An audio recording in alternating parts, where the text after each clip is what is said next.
Uh, I call this section the lightning round. Okay, so we're gonna do a hill climb lightning round. So we're gonna be quick. I want like quick answers here. Okay, okay, because they're just kind of like almost yes and no type questions, kind of. All right. So, which event is your favorite?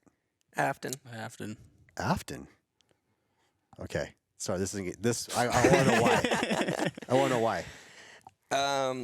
It's the gnarliest hill. I mean, to me, it's the fastest, the gnarliest hill. It always develops something cool. My personal, I usually do pretty good there. It's kind of just a hidden little gem. It pulls a lot of spectators.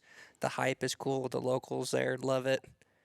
Yeah. Yeah. Yeah, they do like a Calcutta down at the bar, and they bet on all the racers, and it's close for us, and we have a bunch of friends and family and people up on the hill, and it's just right in a small canyon, so everyone's packed up tight. And parking sucks, but other than that, it's one of the funnest hill's ones. Just littered with people. Really? And you get to see. I need to go check that one out. Yeah, because Afton's a hidden gem. it's not too far from here, right? No. Yeah. Okay, so Afton it is. Okay. Well, maybe we just answer it. What race is surprisingly technical?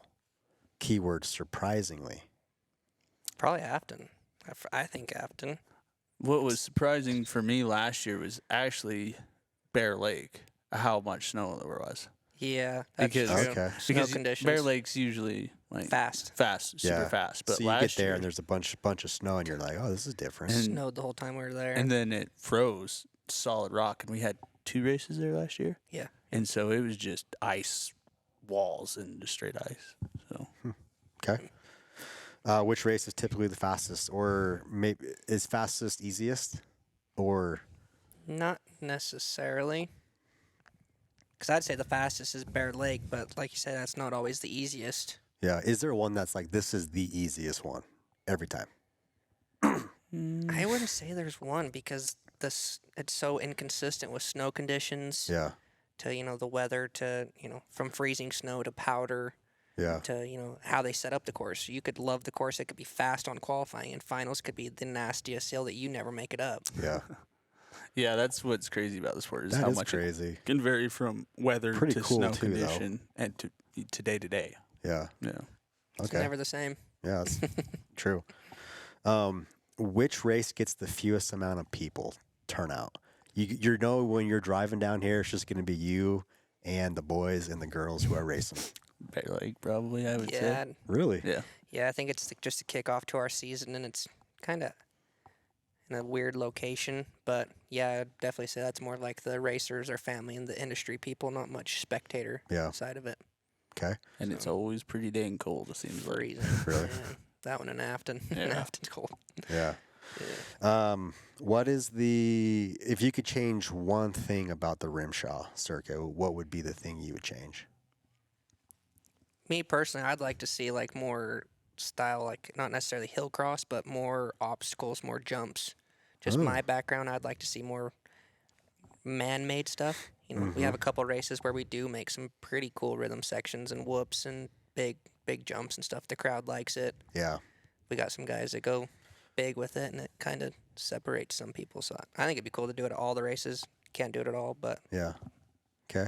I would say, we're working on it, but figure out a way to get it broadcasted more. And because, everyone takes a video with their phone on the hill, like on a snowmobile out in the backcountry on the hill, and doesn't do it justice. Yeah.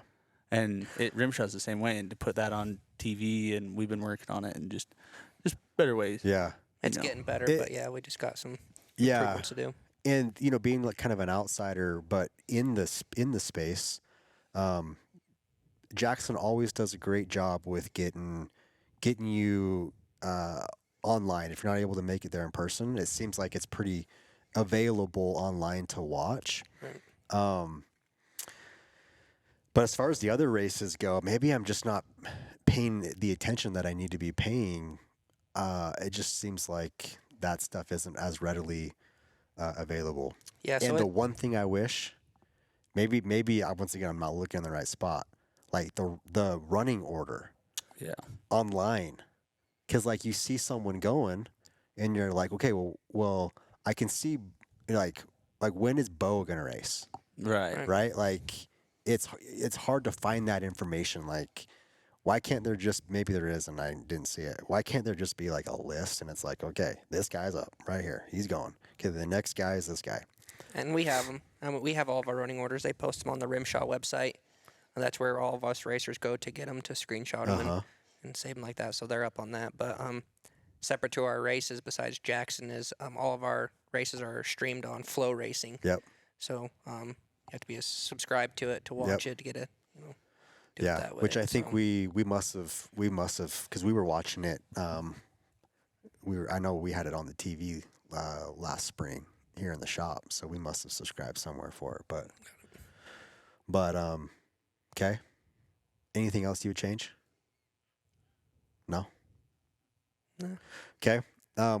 Who is one snowmobiler you'd like to see at let's call it Jackson, that isn't on the circuit, that you'd like to just, whether you're forcing them or coercing them to go up the hill, but who would be one snowmobiler you'd like to see? I would say Jack and Dylan. That's I've been trying to get the Boondock Nation boys to.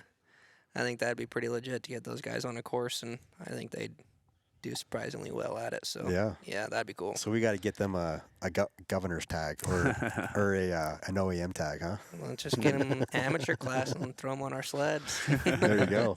Yeah. Okay, I like that one. Okay, if you had, this is kind of a fun question. I don't know if you guys paid attention to this one. Okay, but if you had to hitchhike across the country with one other racer on the circuit, who would you choose that's going to get you there and back in one piece? I mean, if I'm going to a destination, getting there quick, I'd say probably Tanner, because we work well together. Now, if I'm gonna get a couple laughs along the way, I'm probably gonna pick Colby Crapo because that's gonna be a pretty eventful. Yeah. My laugh, his jokes. That's we could definitely film the whole road trip. Okay. Yeah. I don't want to hurt his feelings, but I'd say him too, first choice. But we get it.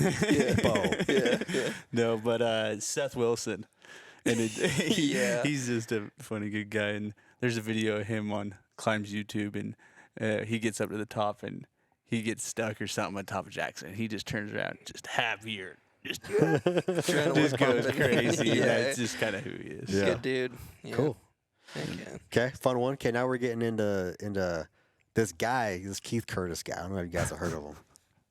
Okay. Before my time. I'm just kidding. So I threw a couple questions in because if you're paying attention, you tend to see him at the top most of the time. Is that an inaccurate assumption? Not wrong. Not wrong. He's fast. I'll give credit when credit's due. He's fast on a snowmobile. Why do you think he is that way? Is it like a Michael Phelps thing where like his body was born to be a hill climber? Like Michael Phelps' body was born to be a Olympic swimmer. Okay. Or is like what? Why do you think that is? I think it's half of it. His build definitely helps him. The length. But I mean, he's a dang good rider. But I mean, his height helps him. His legs and the way he works that sled, he's just so one with it that he's put his time in and he's at the top of his game. And he puts in the time. And look at him on a dirt bike or a bicycle. I mean, that's what he does year round. Yeah. Yeah. So what would it take? What does it take for Beau or Tanner to beat someone like Keith? Well, Tanner beats him. Has beat him. Yeah, beat him a couple times. So okay. But what did it take to do that? Just a flawless run. Like you're just day. A+ everything. I mean, it's very rare for him to mess up. Yeah, so you can't mess up. Yeah, and not even once. And the thing about him though too is on finals, like it's totally different from the day before. Because like there's been a handful of times that that us and multiple people have beat him, and then on finals day he comes in and game face on, stomps it a lot of the times. Yeah, so just cleans house and then goes home. Yeah, every time at Jackson, I don't know how he does it. Just comes in different man. Yeah. He's on the train, and he's the driver. Yeah. So that's what they said. We need a train robber. There's a couple guys knocking on his door, though. Yep. There's a couple guys that just need to fix the kinks, and they'll be there. Yeah. Oh, that'll be fun to see how things shake out this season. Yeah. Has hill climbing made you guys, maybe this is vice versa, but has hill climbing made you a better backcountry rider? Would you say hill climbing has made you, let me back up. I got a better way to ask this question. Would you say hill climbing makes you more of a better backcountry rider, or would you say backcountry riding has made you more of a better hill climber? Does that make sense the way I worded that? Yeah. I think hill climbing makes me a better backcountry rider, honestly. Commitment. Yeah. Because you're in the course, you have to hit the 6 foot, 7 foot ice wall. Like, you can't just, I'm going to go this way. Yeah. And Backcountry. I'm going plan B on this one, right? Yeah. No, you just have to full head steam hit stuff that you're like, I might not make it through this. Probably the biggest thing for me, too, is, like, to realize coming, like, to the racing side and everything is, like, brake control is just as important, if not more, than throttle control. You know, you see a lot of guys in the backcountry side hilling just wide open, in control, not in control. And to learn how to work that brake and realize that your brake's engaged 100% and throttle, brake's working more than throttle is. Yep.